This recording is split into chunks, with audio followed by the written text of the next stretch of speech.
good morning, and hey now, PASW, staff, clients, and friends joining us for a lovely Wednesday. Let's make it a great Wednesday today, right? Yesterday we looked at the very iconic Moondog and the artist, the American classical blind composer that really did all those wonderful jazz and classical works together. And then your film scoring assignment before, Harry Potter, which those are in. It's looking really good, gotta say it. And we'll see the results on Friday for that. So today we're going to look at somebody, you've probably been thinking this, and I know you've been going to bed every night thinking, is he ever going to talk about somebody who's alive? You know, because mostly just talking about dead guys. And the answer is yes, I am. Today we're going to be talking about somebody who's only 50, young. Hard to categorize this artist, but he's definitely an artist, and today we're going to be talking about the great Beck.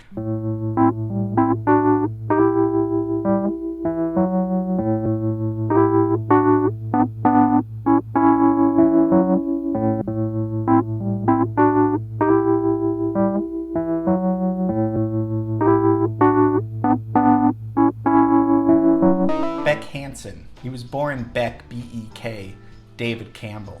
His dad is Campbell, but then like Cher and Sting and Woody, all these people with one names, Beck is known as, you know, this amazing American singer, songwriter, producer, known for his experimental and lo-fi style. We're going to get into those words later, and has created musical collages of all these different genres sounding. The conundrum back then, at least, and still now, is he blended folk with hip hop. And if you don't know his music, we're going to be listening and looking at this interesting, quirky, eclectic musician. We should get over there. Let's get to Silver Lake, because he grows up different places in around Los Angeles, but mostly he starts doing his music thing in Silver Lake. So let's go over there. Born 1970, so he's 50, and his dad was a Canadian arranger, composer, and conductor, and his mom was a visual artist, part of the Andy Warhol scene in New York. So, beatniks, and kind of grew up in Koreatown, Hollywood, and didn't really pick up the instrument until he was about 16 years old, and didn't go to high school at all. After junior high, he was done. He took odd jobs as a leaf blower, which actually he does in one of his videos, and worked at a video store, and was really interested in folk music and trying to get gigs at coffee houses and Spaceland in Silver Lake, playing there. And it was around 93, so when he kind of has his first hit, and this was a huge song, and in 94 it officially comes out, and that's the song Loser.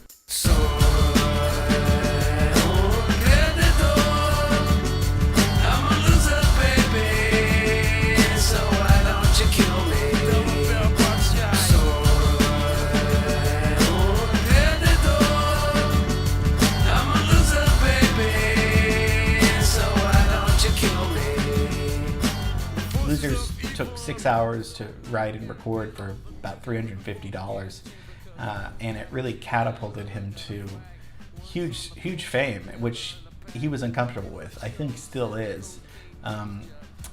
It's an interesting song. It got radio play very quickly and suddenly, like it was on MTV and all of these things. And 94 is a great year for music. I mean, just to give you an example, Soundgarden comes out with Black Hole Sun. The Cranberries come out with Zombie. Weezer comes out with their famous album with Buddy Holly and Say It Ain't So. Green Day comes out with Basket Case. Seal comes out with Kiss from a Rose. Notorious B.I.G. is Big Papa. The Offspring comes out with Come Out and Play. This is just the year 94, and then Beck comes out with Loser. This song didn't sound anything like what was going on And again, people didn't know what to do with this kind of folk slide guitar with these hip-hop type lyrics. It's very hard to classify, and I think this is what Beck likes about it. It's just music. It's very hard to classify music. We hear a lot of samples and all of these things that we hear in music today all of the time. In the 90s, these kind of overdubbing samples weren't really used that much. You know, you were either a rock band, heavy metal band, hip-hop artist. He's really taking from all genres and just coming up with his own sound, especially 2 years later in 96 when he comes out with the album Odelay.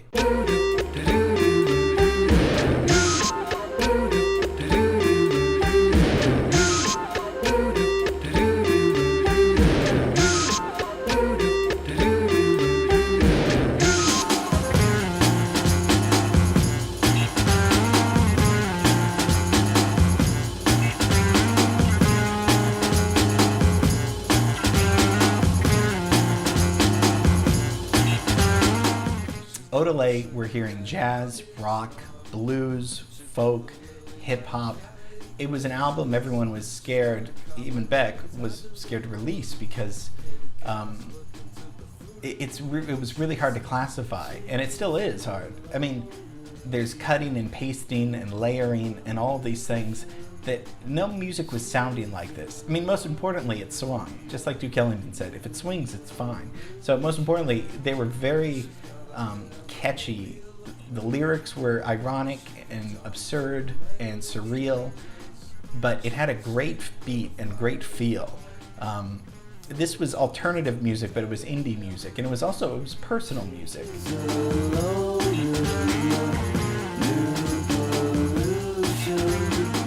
Beck played most of the instruments on the album and does continue to do that, and was really good at layering all of these different samples together with, you hear psychedelic, you hear electronic, there's Latin influence. One of the things I love about his Wedo album is that it incorporates a lot of what he used to listen to on the bus in downtown Los Angeles and in Hollywood and in places, the east part of Los Angeles, which is, now it's trendy, but in the 90s, and before then, Silver Lake, East Hollywood, it was not a cool place. I mean, it was cool, but it was funky cool. It was not a hip place, really. But Beck took a lot of these sounds of street vendors, of people selling food, of people on the bus, just like Moondog did with, sounds of New York in his music. Beck would do this with sounds of East Hollywood, of Silver Lake, of schools around him, school bells, and people selling tamales on the street. It was just, it was all incorporated into his art. Vegetable man in the vegetable van with the horn that's honking like a mariachi band. In the middle of the street, people gather around. Put the dollar in the can. I wait, K on the TJ Cowboys hang around. Sleeping in the sidewalk with a Burger King crown. Never wake them up. Más cerveza to the rooster crows. Vatos vergallos.